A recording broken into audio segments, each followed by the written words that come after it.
ട്രെയിനിൽ തീ പിടിച്ചുവെന്ന അഭ്യൂഹത്തെ തുടർന്ന് ട്രെയിനിൽ നിന്ന് പുറത്തേക്ക് ചാടി മരിച്ചവരുടെ എണ്ണം ഉയരുകയാണ്. ഇതുവരെ 11 പേർക്കാണ് ജീവൻ നഷ്ടമായത്. മഹാരാഷ്ട്രയിലെ ജൽഗാവിലാണ് അതിദാരുണമായ ഈ സംഭവം ഉണ്ടായത്. സമീപത്തെ ട്രാക്കിലൂടെ വന്ന കർണാടക എക്സ്പ്രസ് ഇടിച്ചാണ് മരണം സംഭവിച്ചത്. ഗുരുതരമായി പരിക്കേറ്റ 5 പേർ ചികിത്സയിലുണ്ട്.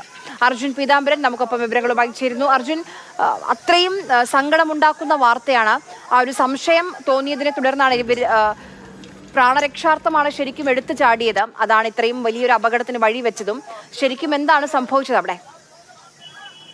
ഈ പുഷ്പക് എക്സ്പ്രസിന്റെ B4 എന്ന സെക്കൻഡ് AC കോച്ചിൽ സ്പാർക്കും അതുപോലെ പുകയും ഉയർന്നു. അത് കണ്ട് തീ പടർന്നതാണ് എന്നുള്ള കാര്യം തെറ്റിദ്ധരിച്ചുകൊണ്ടാണ് പ്രാണരക്ഷാർത്ഥം അതിനകത്ത് ഈ B4 കോച്ചിനകത്തുണ്ടായിരുന്ന യാത്രക്കാർ ട്രെയിനിന് പുറത്തേക്ക് എടുത്തു ചാടിയത്. ട്രെയിൻ വേഗത കുറച്ച് പതിയെ പോയിക്കൊണ്ടിരിക്കുകയായിരുന്നു. ജൽഗാവ് ജംഗ്ഷൻ റെയിൽവേ സ്റ്റേഷനിൽ നിന്നും 40 കിലോമീറ്റർ മാറിയാണ് ഈ സംഭവം. ഈ ട്രെയിൻ വേഗത കുറച്ച് പോകുമ്പോൾ യാത്രക്കാർ B4 കോച്ചിൽ നിന്നും എടുത്ത് പുറത്തേക്ക് ചാടി.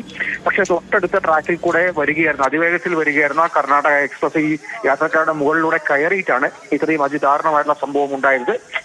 ഇതുവരെ 11 പേർക്ക് ജീവൻ നഷ്ടമായിരിക്കുന്നു. 5 പേർ ഗുരുതരമായി തന്നെ ചികിത്സയിൽ തുടരുകയാണ്. ഗുരുതരമാണ് അവരുടെ അവസ്ഥ. അവർക്ക് വേണ്ട എല്ലാ സൗകര്യങ്ങളും എല്ലാ ചികിത്സയും നൽകുകയാണെന്ന് മഹാരാഷ്ട്ര സർക്കാരും അറിയിച്ചിട്ടുണ്ട്. ഈ 5 പേരുടെ നില ഗുരുതരമായതുകൊണ്ട് തന്നെ ഒരുപക്ഷെ ഇനിയും മരണനിരക്ക് വർദ്ധിക്കാമെന്നുള്ള ആശങ്ക കൂടി നിലവിലുണ്ട്.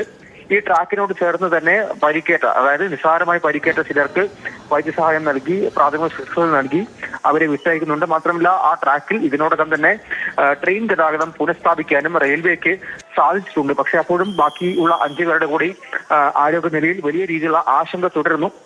നേരത്തെ വ്യക്തമാക്കിയ വലിയൊരു തെറ്റിദ്ധാരണയായിരുന്നു തീ പടർന്നു എന്നുള്ളത്. അങ്ങനെ തന്നെ ട്രെയിനകത്ത് നിന്ന് പ്രാണരക്ഷാർത്ഥം ആളുകൾ എടുത്ത് പുറത്തേക്ക് ചാടിയത്. പക്ഷെ അത് വളരെ വലിയൊരു ദുരന്തത്തിലാക്കിയാണ് ഇപ്പോൾ വഴി വെച്ചിരിക്കുന്നത്. നിലവിലുള്ള 5 പേർക്കും കഴിയുന്ന അത്രയും ചികിത്സ നൽകുന്നുണ്ട്. അവരെ എല്ലാവരെയും രക്ഷിച്ചെടുക്കാൻ സാധിക്കുമെന്നുള്ളൊരു കാര്യം കൂടിയാണ് നിലവിൽ എന്തായാലും ഡോക്ടർമാരും അറിയിക്കുന്നത്. എന്തായാലും ഈ സ്പാർക്ക് ഉണ്ടായതും അതുപോലെ തന്നെ പുക ഉയർന്നതിലുമുള്ള കാര്യം കൂടി ഇപ്പോൾ റെയിൽവേ അന്വേഷിക്കുമെന്നുള്ള കാര്യമാണ് അറിയിച്ചിരിക്കുന്നത്. ഇത് ട്രെയിൻ അകത്ത് നിന്ന്, ബോഗിക്ക് അകത്ത് നിന്ന് തന്നെ ഉണ്ടായതാണോ അതല്ലെങ്കിൽ ട്രാക്കിൽ നിന്നോ മറ്റേതെങ്കിലും തരത്തിൽ? കാരണം കഴിഞ്ഞ കുറച്ച് നാളുകളായി അട്ടിമറി അടക്കമുള്ള കാര്യങ്ങൾ ഈ റെയിൽവേ സംബന്ധിച്ചുണ്ടാകുന്നുണ്ട്, ട്രെയിനുകളെ സംബന്ധിച്ചുണ്ടാകുന്നുണ്ട്. അത്തരത്തിലുള്ള കാര്യങ്ങളിലേക്ക് അടക്കം അന്വേഷണം പോകുമെന്നുള്ളതാണ് നിലവിൽ എന്തായാലും അറിയാൻ സാധിക്കുന്നത്. ശരി.